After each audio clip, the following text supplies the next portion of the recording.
Hello, good afternoon. My name is Jennifer Cunningham. I'm the AVP of Alumni Relations here at Lehigh. We have a great webinar today with Professor Patrick Zoro, who is a College of Business professor. Before we get into our discussion today, I just want to go over a couple of housekeeping things. We have about 160 of you registered for this webinar, which is amazing. I'm glad you could make the time in your day. So the way that we are going to organize this webinar is Professor will speak for 5 or 10 minutes just on what he's doing in financial engineering, some of the exciting things happening in that department. And then we'll turn and spend the rest of the time on your questions. The way that you will ask those questions is if you take your mouse and you go to the bottom of your screen, there will be a little chat icon that looks like a cartoon with the dots in it. Chat, just hit that and a window will pop up that says Zoom webinar chat. And you will type your message in where it says type message here. I will read the questions aloud and we will answer your questions in the order they come up. Someone is saying I can hear you. Muted. Yeah. Go ahead. Okay. Sorry, there was a question about whether you can hear me or not. Type your questions in and I will read them aloud. And at 1 o'clock, we will end our webinar. And it will be available for recording in case you miss any part of it or want to share it with friends. All right, with that. After more than 20 years working in New York City as a banker, Professor Patrick Zoro came to Lehigh and is now teaching finance and insurance topics in the College of Business and is the Perella Department of Finance Program Manager. All right, I'll turn it over to you. Great. Well, thanks for having me. So let's talk about financial engineering. What is it? We're going to have a conference pretty soon, which we're going to title Quant/Financial Engineering, and it's basically the same thing.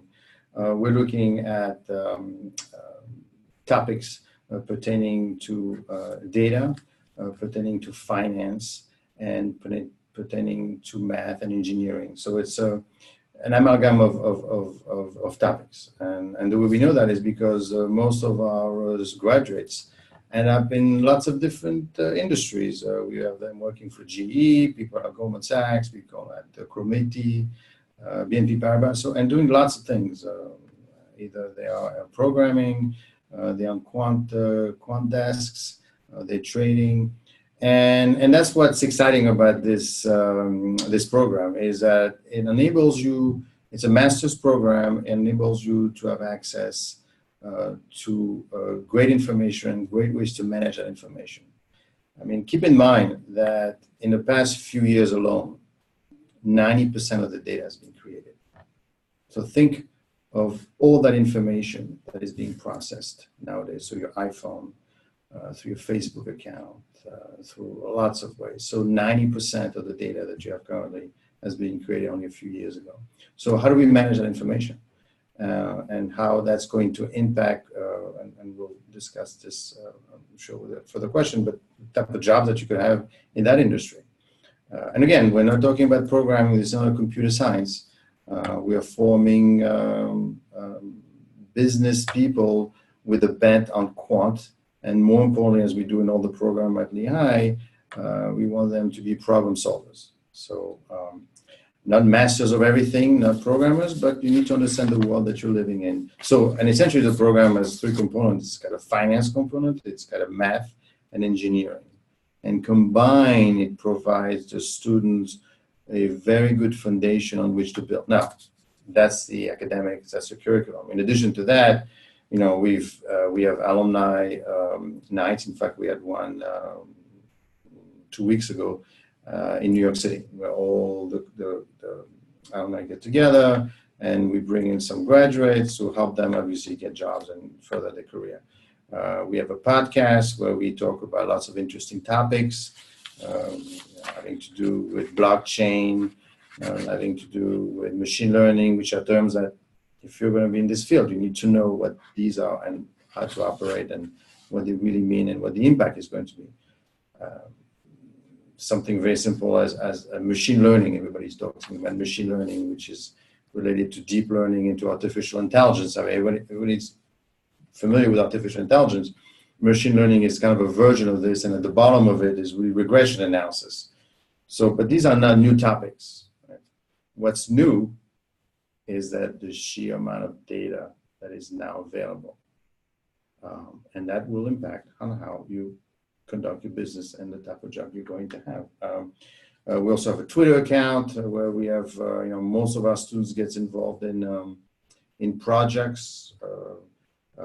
They do competitions, so they learn, but they also very quickly get involved in the day-to-day, real-life interaction that they need with practitioners, in the market right now, so that they get to use the techniques. Certainly could let you know some of the projects that we're working on, but machine learning, for example, is a big topic right now. Right? So basically, what this does is that the machine will learn what it is that it needs to know in order for you to be able to do your work. And that is something that is becoming very prevalent in the market. Think of it this way: whenever you go on Netflix and you pick a movie, right, and it makes suggestions to you, that's machine learning in progress. Whenever you mail a letter to the post office, how do they know what your writing looks like? That's machine learning. In finance, what this will mean is at some point, the way we conduct financial analysis might change. In fact, Excel, which everyone is comfortable with, is probably dying right now because it's not able to handle the sheer amount of information that's out there. I mean, in the past, when you used to do financial analysis, you would spread your financial statement, your balance sheet, your income statement, your cash flow, and you would just run the ratios and do projection and maybe use Visual Basics. But now you could use other elements besides more qualitative elements. How many people visited the stores? What are people saying about this product on the net? In fact, a lot of the projects that we have going right now with the students and the practitioners have to do with data scraping. Hey, I'm looking for customers for my business or for my plants or for, where do I get them? So the students have access to big data and they build algorithm on how to find that information. Where in the past, it would be based on relationships, knowledge of the industry. Now it's, well, you know what, everybody else is using it. Let's access that big data, that 90% that currently exists. So it's a very exciting world because the students are always challenged. And more importantly, the market in which they operate is also changing very quickly. So the better problem solvers they are, the better off they're going to be. Great. All right. Alumni, please take this time to think about questions for Professor Zoro. And again, you can type your questions into the chat box and I will ask them. While you are doing that, I have a few questions that get us started. You're mentioning AI, and I'm wondering, so I just listened to, speaking of podcasts, one called How I Built This, with the guy who started Betterment, I believe it's called, that is using AI for investors like me. Like instead of a Charles Schwab advisor or somebody, I would just go to Betterment, and they've gotten millions of dollars of people, billions at this point. Is that something that you're teaching in your classes, of that AI of financial? We don't actually, well, like I say, if you were to put a box, the AI box, within the AI box, you've got deep learning and you've got machine learning. So, and yes, our students do learn, teach. We don't build robots that cook for you and help you out, but no, they interact with machine learning, and that's important. In fact, earlier this year I was in California with a fintech group, and there's a company called Wealth Track, I believe, and essentially, and I tell that story to my students, maybe not to scare them, but to explain to them what's going on, is that Wealth Track essentially it's robo-advising for your portfolio. Mm. So in the past, what you used to do is you would go to Morgan Stanley or JP Morgan and say, I got so much money, please invest it for me. Right. Now, the quote-unquote computer will build an algorithm based on your level of risk and the amount of money you have and the amount of risk that you want, and they will build a profile and do it for you. And you could do it right off your iPhone. Right. So when I teach my student, for example, portfolio theory, I say, well, so how is that going to, well, you still need to understand the basics or the theory behind it so that you could turn to your programmer and tell them, well, you have to build me a machine that's going to do that. So you still need the knowledge, the finance knowledge. Is just now you have to be cognizant that it's going so fast that you need to provide a solution the same way Elon Musk, is not building cars. He's basically providing a solution to the crisis that we have with the weather or whatever. So that's kind of the angle. Gotcha. Build them. Or, for example, if you think about blockchain, which is a class that we intend on adding as well, is, if blockchain turns out what it's supposed to turn out to be, we may not need banks anymore at some point. That's a statement. Well, let me give you another statement. Excel is dying. I know. So, so the students need to get into these programs cognizant of the fact that, oh, well, I was prepared to do this and now it's gone. Well, yeah, it's moving, and it's moving very fast. Right. Soon we won't be driving our own cars. Right. So I'll ask John's question first, because I'm wondering if he's asking this in reaction to we might not need banks. Well, John is asking, does a financial engineering program have distance learning or online ability? Yes, that's something that we intend on adding, and to allow the students to participate at that level, because we have lots of students in different areas of the countries that are interested, but they just can't make it. And most of our students lots of them are foreign students. But I was at a conference last week, and there's a huge amount of competition out there for these jobs now. Everybody is offering a data analytic programs. Right? Competition for jobs. For competition for jobs in that industry. They're looking for employees, or they're the employees are looking? No, employees are looking for jobs in that industry. But at the same time, it's in reverse as well. You could see that employers realize, if this student comes out of school, I'd rather him know Python and R rather than Excel. Right. Because it's basically taking Excel to the next level because of its ability to handle data. Now, does it mean that you have to be a programmer? No, but you need to know how to handle it and how to build your algorithm. That's very important. Right. So to answer this question, yes, that is something that we're working on. Okay, we'll let you know. Okay, we had a question from Allie. A huge amount of data that has been accumulated over the years. Do you think by using this data and machine learning, it's possible to predict if and when the market will crash? Interesting question. That is precisely one of the projects that we're working on with the four of our students. They're looking for falling knives. And essentially, a group of investors want us to find out, well, this is my portfolio. Tell me what it is that I should be doing to make sure that I don't end up in a crash situation, or I buy the right stocks. And what we're currently doing is, first of all right, what are the items that are going to be important for you to decide whether or not you're going to have a crash? So the machine itself will learn and tell you what to do, but you need to point into the right direction. So for example, well, should we be looking at financial statements? Obviously. Should we be looking at past activities in terms of the stock? Yes, the stock market. But what else can we be looking at?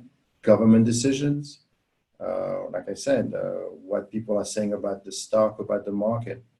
Now keep in mind that when the market crashed in '87, there was a question that went out. It says, why, to 1,000 people, why did you sell on that day? There was no one particular reason why people did it. No, it was a different reason. But yeah, they all did it at the same time. So now, about 30 years later, we want to be able to find out exactly what's driving the market. And it's out there, if you have access to all of the data, it's out there. It's just that you have to know how to manage it. And yes, I mean, that's something that people are trying to find out, what's going on. How can you predict the next stock market crash? We've been 10 years without a recession. We're due for some slowdown at some point. So yes, that's totally possible. Yeah. So John McCauley asks, where's the competitive advantage using machine learning for trading? If everyone has access, how can someone beat the market? There are still cases being made for not being able to beat index investing and periodic rebalancing. And that's the question, right? Because everyone has access to the information, and everyone is going to now, let's say if everyone goes from Excel to R or Python, right? And there's a lot more information. Everything's going to go that much faster. So it's going to be a race to the top. And you won't have that much time as a graduate to just wait around and see. You have, and this is a reason why as soon as you graduate, you have to be operational right away. In the past, because there was a certain delay by the time you make a decision and the time you act and the ability to manage information. But now it's a lot more difficult, and everyone wants to know about these products. I mean, just go out and Google about Excel and you see what's really going on. So if you can't use Excel anymore, then you have to use Python. I mean, Excel is based on Python, but then it becomes a programming language. So yeah, there is a race at the top at this point. And race to the top, you mean like who can build the best algorithm to use yes, that data? Correct. I mean, in the past, you used to see advertisement in the Wall Street Journal. Well, we beat the index, and we are the top 5, the top 3.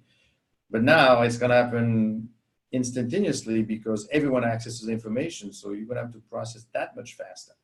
Now, is it a race to the top? Yes. Is it a faster race? Yes. And again, that's the reason why students need to be operational from the get-go as soon as they graduate. Okay.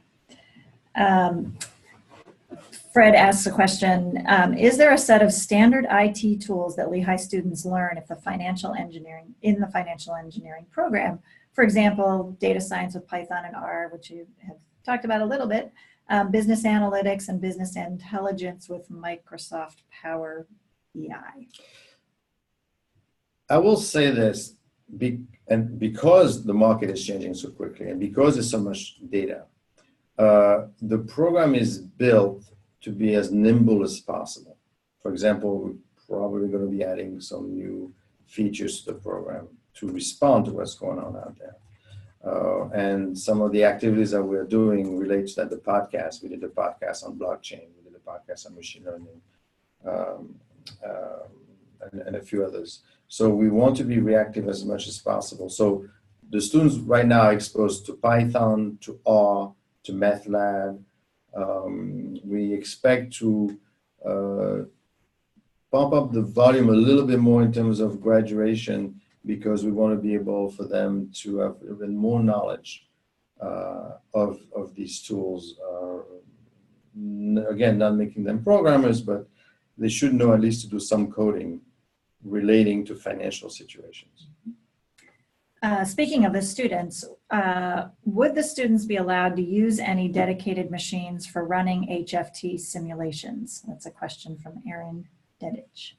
They would, the case study is right now open-ended, and as long as they're able to get the job done, that certainly can. We're exposed to, when the assignment in engineering class, for example, is being given on data scraping, they don't say, well, use Python or use R. They say, well, this is the problem that you have, solve it. And within a group, you have to be nimble enough to be exposed to all different types of softwares and packages. Okay. So as we're waiting for people to type in their questions, you said something in your intro that piqued my curiosity about data scraping. And I'm wondering, the data scraping, where are they getting that data, and are there privacy issues around all of that? Well, yes. one of the projects that we have, for example, has to do with finding investors. And you know, where do you get them? Well, if you know them, so you just knock on the door and find them. But if you don't know who they are and where they are, but you know that you want a certain type of investors, you need to know what to look for and obviously where to look. And that's also a challenge, right? Because, yeah, you could go on Google and just Google it out and write a program that does that. You have access to information as well that is public. And you're correct, more often than not, the issue that we're running into is because the company says, well, I would love you to work on my project, but I don't want to give access my private data, to outsiders. So, but yet, having said that, I believe that Twitter made its database available to Congress. And to this day, it is such, and it's growing up every day, it's such a massive amount of information, they don't know how to manage it. So the issue is not so much access, it's going to be, what do we do with it and how to analyze it. In fact, I did a podcast on parallelization recently, which basically states that, there's so much data available out there that we need ways on how to analyze the data, which is called parallelization. We have basically two computers doing the work, you're splitting the work in order for you to get it done quicker. So it's moving fast. Okay. How is Lehigh's program in this different than other schools? The program, well, when we say program, there's a curriculum, right? And if you go online and you type Master of Financial Engineering, and you'll find out most of the time, you'll learn about stochastic math, and you'll see the word data scraping, and you'll see the word of machine learning, and some of them actually blockchain. So the curriculum itself is I wouldn't say it's the same, but it's the same flavor. What differentiates us, for example, and you could do it on your own right now, if you were to go on Twitter and type Master of Financial Engineering, you're going to see the one that are the most active. And I think we're I checked not too long ago, and we were among the top 3. So, and by active, we mean that we give projects to our students, we take them out, we visit the companies, the practitioners, we have alumni event, we participate in competition like star competition, and where they offer the program and they compete with other schools. So there's a lot of activities with the students. And that, I think, is a good way to figure out really what the company is doing. There's rankings as well. But what's more important from my point of view is really, what's actually going on. What are they actually doing? And you could see through the alumni what kind of job they got, and you could see through the works that they're doing, or the projects, the type of projects they're undergoing. And then, of course, you could see what they're studying, but that everyone kind of study more or less the same thing. So quick question from Bob, and then I'll get back to Scott's question. The programs you mentioned that are replacing Excel, is that R and Python? Well, I mean, again, Excel is not dead. And they may have still a long time to go.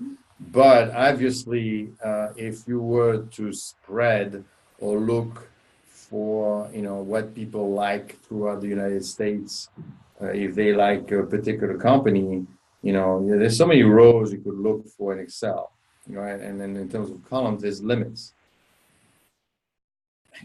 You don't want to be limited. So it depends what you're doing, right? At this point, if you're in accounting, I think Excel is still being used, although I hear that R and Python are being also used in that area. So it is starting. You should still know about Excel. But like everything else, I mentioned blockchain and banks, Excel and Python. You have to start thinking, and not just the student, quite frankly, the professors as well. You need to reinvent yourself. And that's what we're trying to do in the program, that, you need to realize what's going on out there and to be more forthcoming. And it helps the students as well to get better jobs. Mm-hmm. Speaking of jobs, Scott's question says he's enjoying the talk. You've spoken about how technology is impacting current jobs. What new jobs do you think will be created due to technology in this space? Well, I think the job is going to be called a problem solver job, right? Perfect for Lehigh. Yes. Well, I mean, I will tell you that when I went to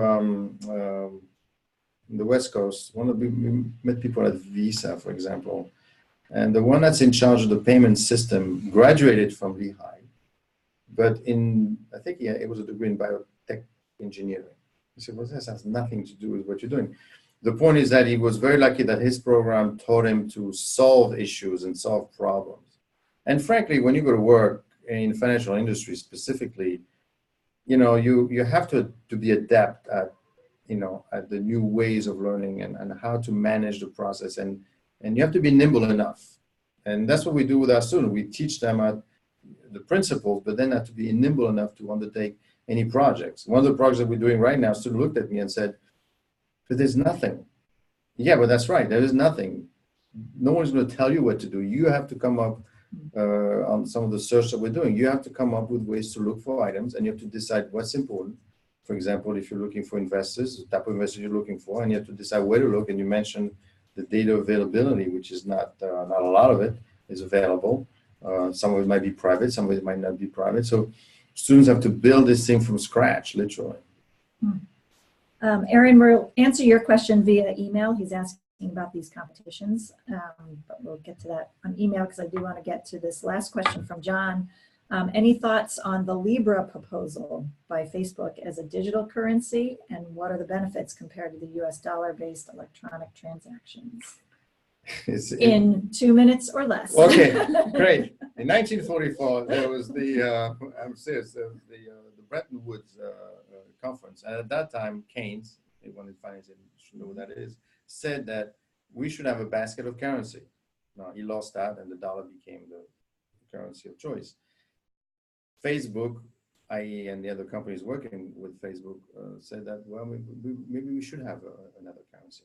Maybe we should have a basket of currency. It's needed because lots of people in this world, I think about 2 billion, do not have access to a banking system. But it's a threat. And I mentioned the blockchain and no more banks, I should say Libra and no more banks. Yes, that's a possibility. All right. Well, we are out of time. That went very quickly.